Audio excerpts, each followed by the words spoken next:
Guys, ito tayo ngayon mag kakabit ng studs bolt. Bali ito guys, mga putol na to, kaya kinating na lang namin, hindi na lapat ng maayos, tapos giwang na yung gulong, kaya ito ang ginawa ko. So ganito ang paglalagay ng stud bolt. Kailangan ingatan ang pagpalo dyan para hindi purol yung niya. Para baka hindi na makapasok yung tie rings dyan. Kailangan malakas yung palo para hindi maraming palo. 3 beses or 4 para lapat na yan, lapat na. Kaya yung yanta dyan, maayos yung lapat nya. Yan guys, binagyan ng kunting grasa para hindi malambot lang siya ipasok. Bali ito guys, ito ang pinalitan ko, 3. Tapos nyan, yan na,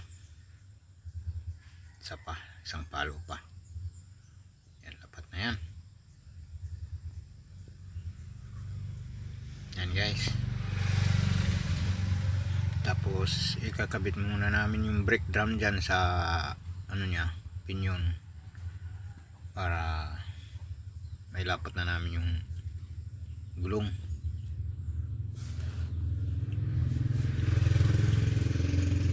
Kasi napakadelikado pag may putol dyan na isa, kasi once lumuwag na yung isa dyan, maaari gumiwang na yung maublong or masira yung yanta mo, mag crack.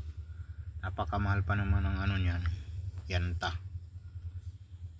kasi yan loaded lagi mga panel to ng FDC.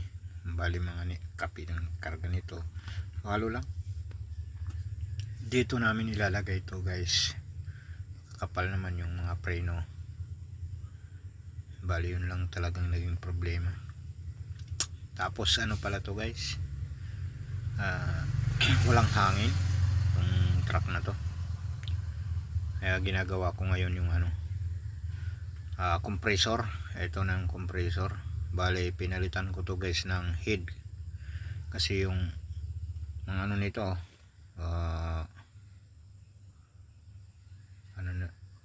yan ang head.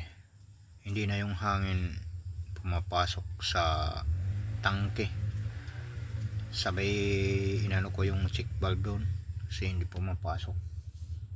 Nuna lang namin tong gulong, kasi delikado, baka mabagsakan kami. Kailangan muna namin ikabit to bago kami maggawa doon sa makina, kasi wala ang hangin to, mahina.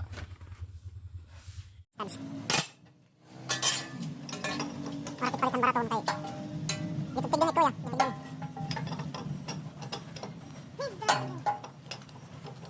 kapag kasi ito ang duwala tayo yan. Betul. Pika. Murah patulog. Sapa. Okay na.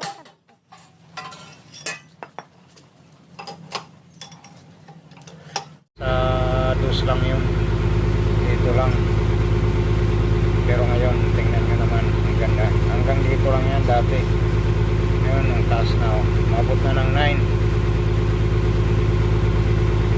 So dapat pag 8:30 or 9 dapat na pre-breather na to. Yun guys, yung pinalitan ko dyan yung taas, tapos yung mga singaw dyan.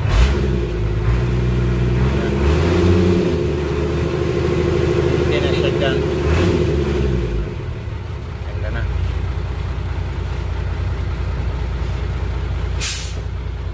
Kajak na.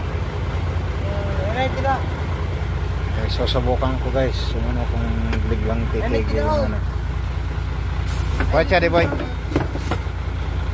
Galaw dito ito guys, re-reverse ko para kung gaano kalakas yung brake niya. Kung may brake ba, wala. Ali, video dito lang.